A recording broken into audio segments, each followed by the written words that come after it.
You know, Mayor Piercy is a longtime and highly committed human rights advocate. She has spoken strongly in support of implementing the principles and standards of the Universal Declaration of Human Rights here in our local community. We are both honored and delighted that Mayor Piercy is in attendance this evening to share her thoughts with us. So I would like to ask you now for a round of applause for our mayor.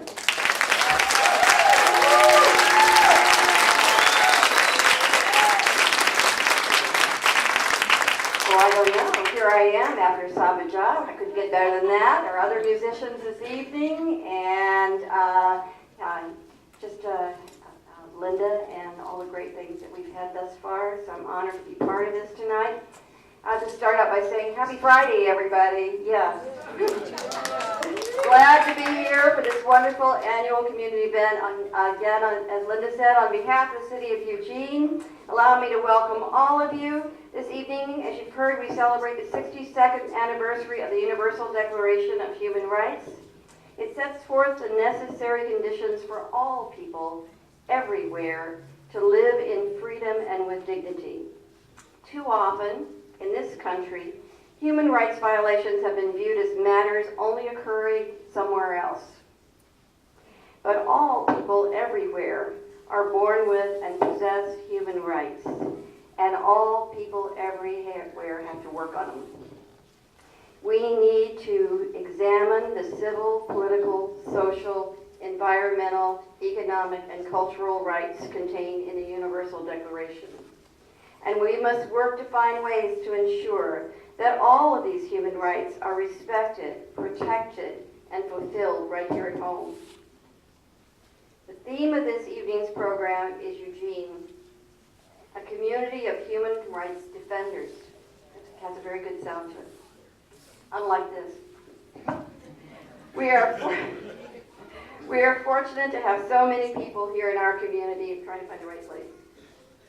So many people in our community who do not hesitate to stand up and speak out for human rights.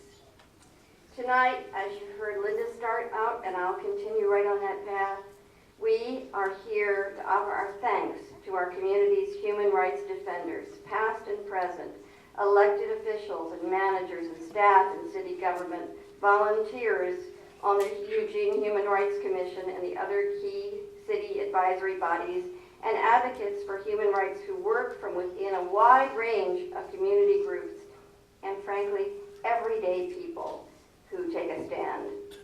So let's have a big round of applause for all of this. Well,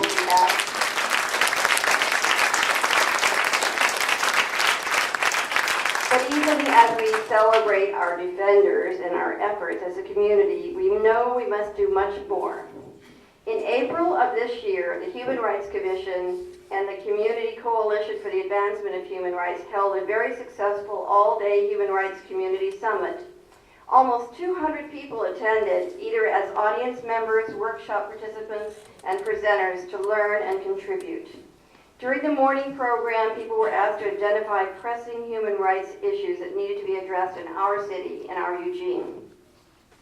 We know that effectively addressing pressing issues ranging from homelessness to discrimination requires involvement of all segments of the community. The Human Rights Framework offers more than just a way of labeling local issues. It offers a language and common values that encourage alliances, coalitions, and cooperation between groups, some of whom might never have worked together before. The Human Rights Framework helps to break down identity silos that keep groups from seeing all they have in common and the benefits of working with one another. We can certainly see this in Eugene City government as staff work on issues of access and fair treatment by bringing new voices and knowledge to the table, such as using the triple bottom line of, we speak of it in human rights, we speak of it in sustainability. That means that when you talk about what you want for your city, and you talk about wanting to preserve things that are important in our environment, you talk about wanting people to be able to make a living, that you also talk about social equity, that everyone gets to be at the table, and that we don't do anything in the city without taking into consideration all of those things. So, yes. So Here are some examples of things we've been working on. Public Works has consulted with people with disabilities on the installation of crosswalks and signals.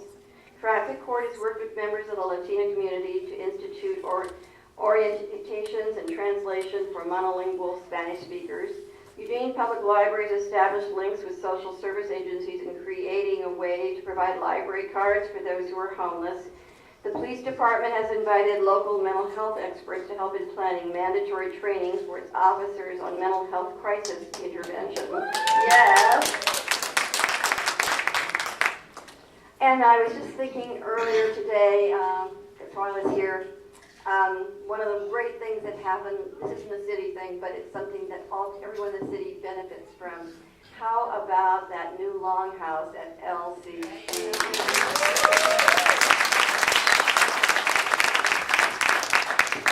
People find strength in feeling themselves and their heritage and what they have to bring to the community recognized. And that's what we need to be sure that everyone has in our community, no matter who they are. Recently, the Human Rights Commission drafted a resolution for the City Council reaffirming the city's pledge to adhere to the Universal Declaration of Human Rights and setting forth principles to guide the city's efforts to protect the human rights of all community members. Copies of that draft resolution are available to you this evening. So I hope you will examine this resolution, and when the word comes out that it will be on the City Council's meeting agenda, that you will all swarm to City Hall and speak from your hearts about why this is so important to our community. Through all of our work in city government and across the broader community, Eugene's taking important steps toward becoming a true human rights city. And if I may say so, there's never been a time that I can remember in my life when it might be more important to be a human rights city. Stand up, speak out, Eugene, right? Yes.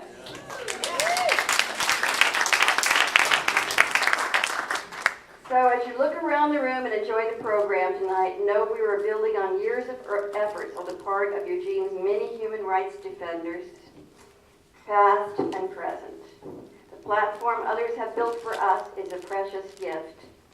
It doesn't mean they didn't do well. It means they created a place for us to do better. So let's go forward. Be strong and loud as Zambaja. And use it with energy and conviction and care. Love our community and make it the best we can make it, a human rights city. Thank you all very much.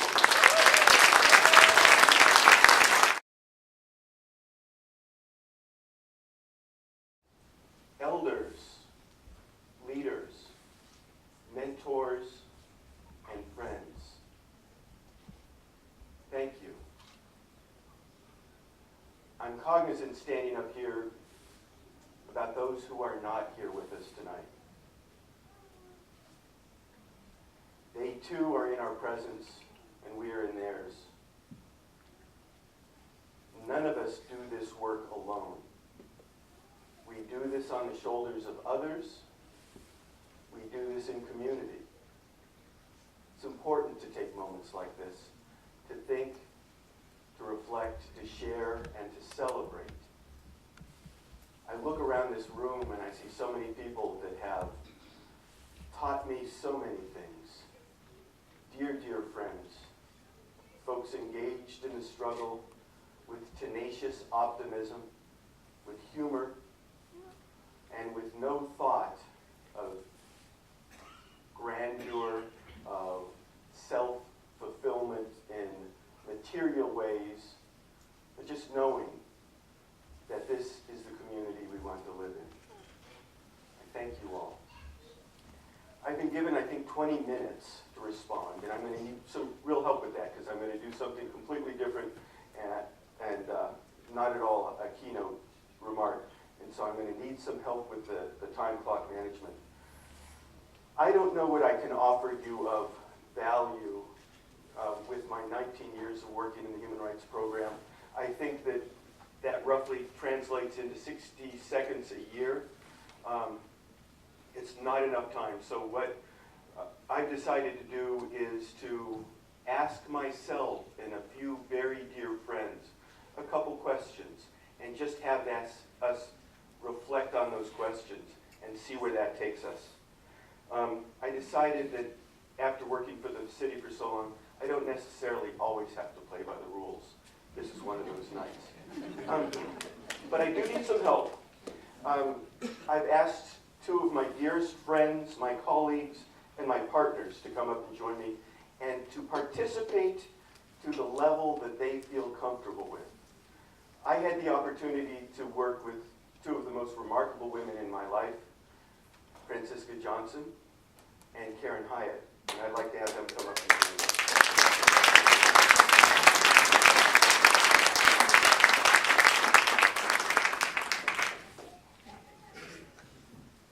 Now, first let me say that I am no expert. Please don't confuse me with one. I do have some skills, and I do like to work in common cause. I have a fundamental belief that many of us, well, we'll get into that in a minute. First of all, we've got some questions that we wanted to answer ourselves. And we wanted to start, I think we've got 35, 40 years within just the human rights program. And that doesn't reflect our life's commitment beyond that. But that is the work that we've given to the city of Eugene. We were paid professionals to work in human rights. And that is a great, great honor and a privilege. We earned our money. We took home our paychecks to work on the issues that most of the people in this room work and give freely, daily, in and out. And we recognize that. So we wanted to start out with things that we were grateful for. First and foremost, I'm going to jump in there and I'm going to say I'm grateful for my colleagues. Genuine, caring spirits, activists with passions, lifelong friendships. I could not have asked for better workmates who helped keep me honest, helped keep me creative, and certainly helped pick me up when times were tough. My grateful, and it's going to sound like, well, my gratefulness is that I have the opportunity to work with Karen, right? And that I also had the opportunity to work with some incredible commissioners who were willing to step up and share their passion with their compassion with the things that were happening here in Eugene. And we have a whole list. I was extremely grateful just to get to work in a place where people are what it was all about, and relationships are about what it's all about, and that's just a great way to be thinking every single day. Think about the commissioners, and this is certainly something I'm grateful for. Think about folks that have to apply to serve on a human rights commission, come in and be interviewed to serve on a human rights commission, be evaluated on their history of activism, all just to get into the door so they can volunteer countless hours. They can give their time, their energy, and their resources, their money. That's right. You know, there's been a number of times we had to fight because they had to come downtown and pay to park. They had to come and pay to get admission into the Eugene celebration so they could volunteer and be a presence for the city. The commitment is extraordinary, and we're talking about generations of creative leaders that have done that. The city should be tremendously grateful. The last thing I'm going to be grateful for is the city itself. Think about this city that is open to criticism, that's willing to learn and to engage. We are very fortunate to live in a community where this kind of commitment exists. Believe me, we've looked around, we've compared ourselves to other programs. Most cities of this size don't allow themselves to throw open the doors and say, evaluate us. It's one of the real treasures of Eugene, and we shouldn't take it for granted. Moving right along, things that I'm proud of. I'm going to start with my own work in holding a safe space to let the program succeed, a space for a non-governmental creative engagement. My biggest struggles in my years with the city were with the city itself. A lot of administrators did not understand what it meant to invite people in and have them engaged. It looked sloppy, it looked messy, it looked contentious. We stressed and strained, we pushed and we challenged, and that's not necessarily comfortable. And to hold that space for 19 years was a pretty significant burden. It's going to sound like whining for a second. But truthfully, making that space a reality, I always thought that I would retire from the Human Rights Program. I mean, what could anyone ask greater than to spend their life in service and getting compensated for it? But that was a real challenge, and I hope the city continues to look at what does it mean to have a vibrant program, because it's going to make you feel uncomfortable. If you're doing it right, it's going to be uncomfortable. Do you have things you're proud of? I'm very proud of the opportunity to be able to come in. I, unlike Greg, was invited in because they were tired of seeing me. They were tired of me saying, why did you do that? Why can't you do things a little bit differently? And finally he said, how would you like to work with us so that we are more welcoming, so that we are able to have the most vulnerable of our communities listened to, and being able to provide some support for a lot of the things that are happening that an institution is just not aware of. So that's what I'm proud of, that I had that opportunity. Unfortunately, that put a bullseye on his back most of the time as he was talking. It is uncomfortable. It is uncomfortable, and that's what it needs to be in order for all of us to be able to have a place in this city and in this government. One of the things I'm proud of, and this is going to sound self-serving, is my own growth and learning. I think one of the things that's really true, if you're doing human rights well, it's a 24/7 chance to be humble. I look out into this room and I see Marion, I see Ariela, I see Twyla, I see, Andrea. I see folks that have given me the gift of feedback when I should mention Mr. Henry Levert as well. I have messed up. I have made mistakes. And these are the folks with a generous spirit, sometimes behind closed doors and sometimes out in the public sphere, have helped with my own education.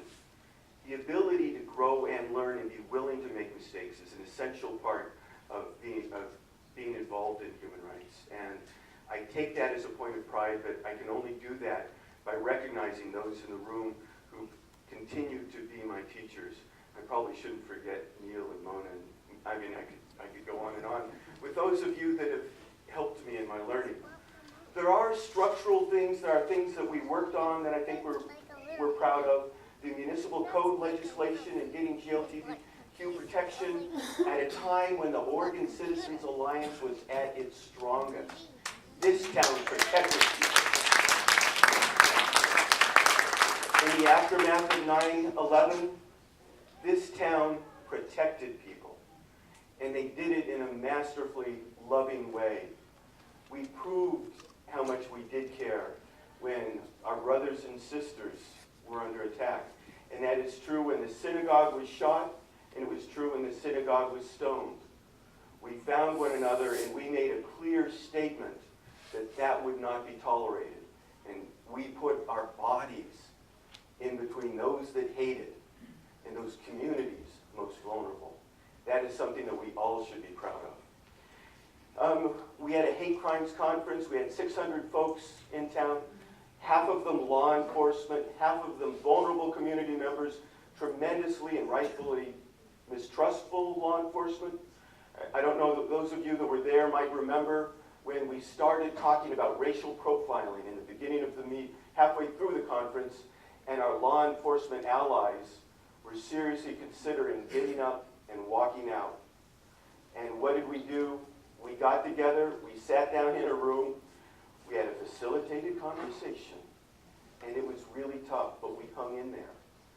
And the law enforcement effort to respond to bias crimes in this town is absolutely extraordinary. I look at one of my heroes back there who's 3 minutes away from retiring. At that time, Sergeant Chuck Tilby, who's now a captain, he's one of the gentlemen who, within 36 hours of the shooting of the synagogue, had arrested the individuals involved in that. And that was a remarkable statement right there.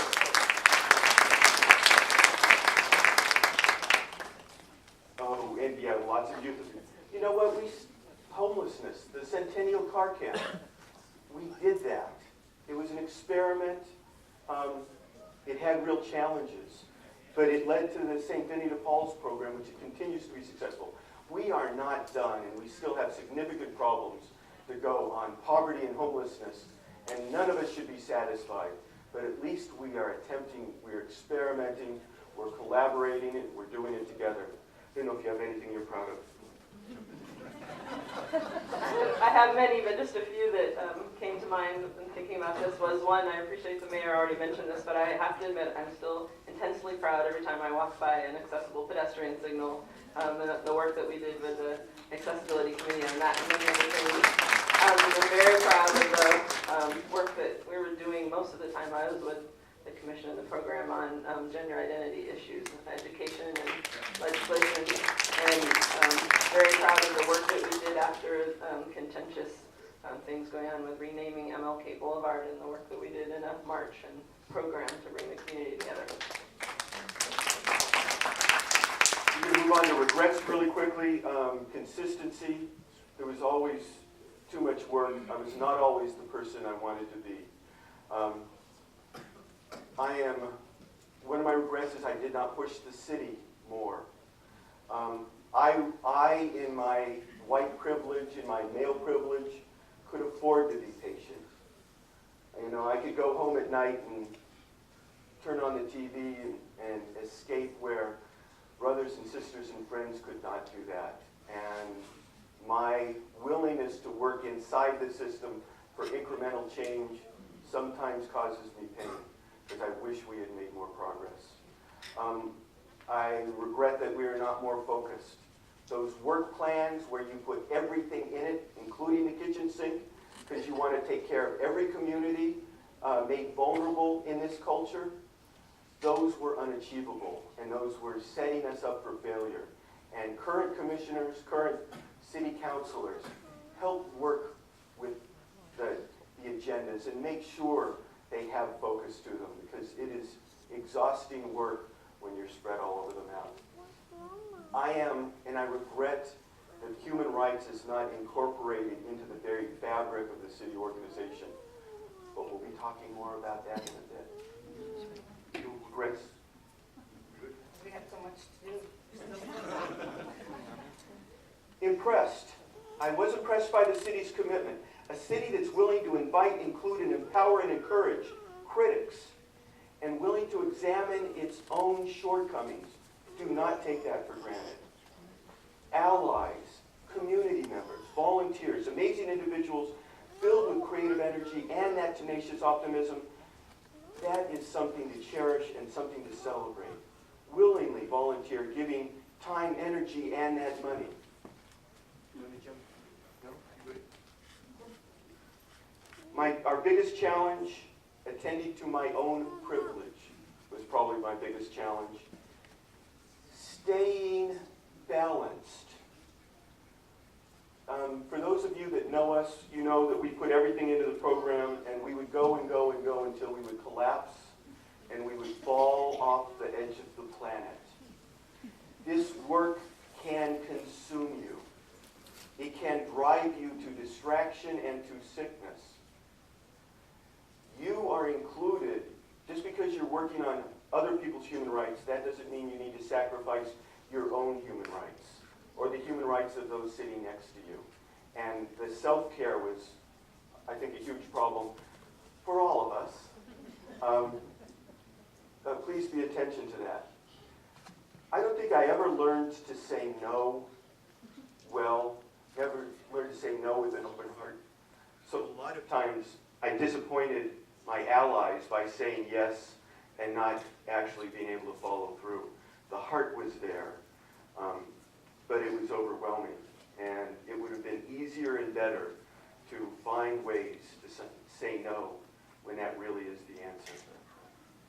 Challenges? Good? Having to be the wet blanket, I guess, is the only way I can put it. Without a doubt, many of the challenges that we had and many of the things that came to us were absolutely the things that I wanted to look at, that I wanted to give 24/7 to. But I had to be reminded that I was within an institution and we had a certain process and a certain way to do it. I hate the word process, but that's, you know. But it was important that we do that. Bringing the absolutely fabulous folks that came to our subcommittees, that worked on special projects, that were commissioners, and trying to tap down that passion so that it fit within the constraints of what it's like to be working within an institution is probably the hardest thing we had to do, and probably we lost, well, I know we lost a lot of folks. When you tap that passion down, they begin to wonder, what am I doing here? But we do have to work within certain parameters, and that's really hard. And the folks that we lost were huge losses to the city and the commission. You want to start with advice?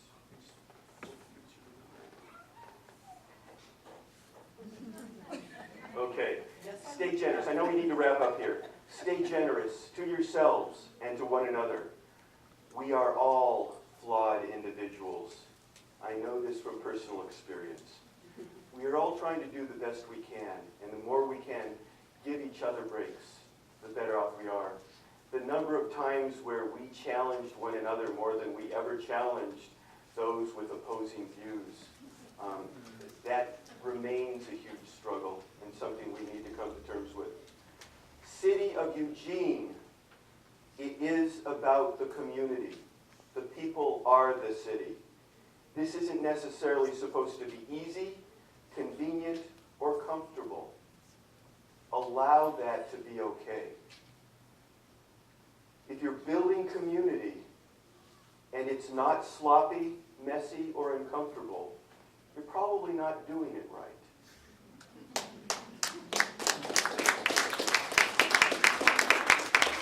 Work hard, but do balance the issues and share that balancing of passions. One of the real struggles that I don't know, human rights commissioners can probably relate to this.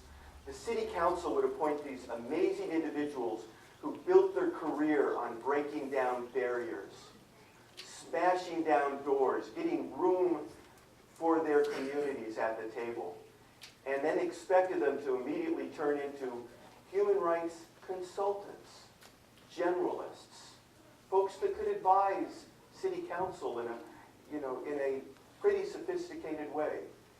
That is a remarkable transition you're asking people to make.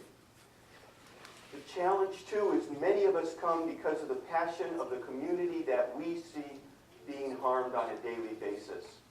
Whether it's faith or ethnicity, nationality, immigrant justice, GLBTQ issues. We come with our passion and then are immediately expected to be made generalists and care about everything. That can be an overwhelming challenge. Think about that and plan for that. We've got to find a way to be allies and partners in that work. For those in the city structure, appreciate but do not replicate the work of allies. Aid and support your allies. I look around this room and I see the NAACP, CALC, Education y Justicia, Amigos, the ACLU, Mind Freedom. They are doing extraordinary work. Our role at the city is to ask how we can help. Not be a competition, not try to replicate, not try to change that, but to be an ally to that. There's too few of us doing this work to try to duplicate the work of others.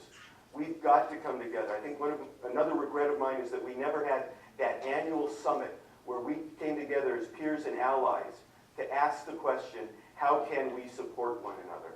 And my hat goes off to each and every one of you that continues to ask that question, because that is where this work is getting done.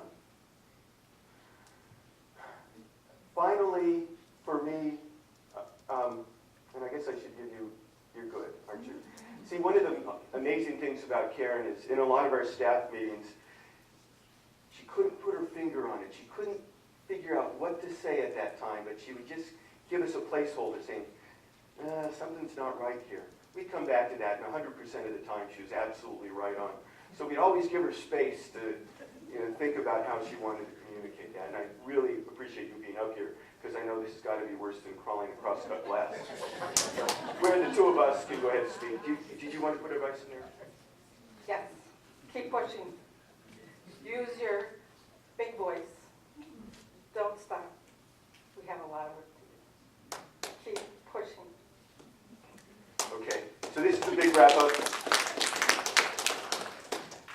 Too often our work was on the symptoms and not the cause.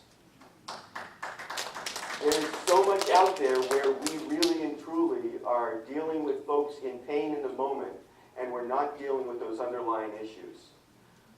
We need to start working on the cause.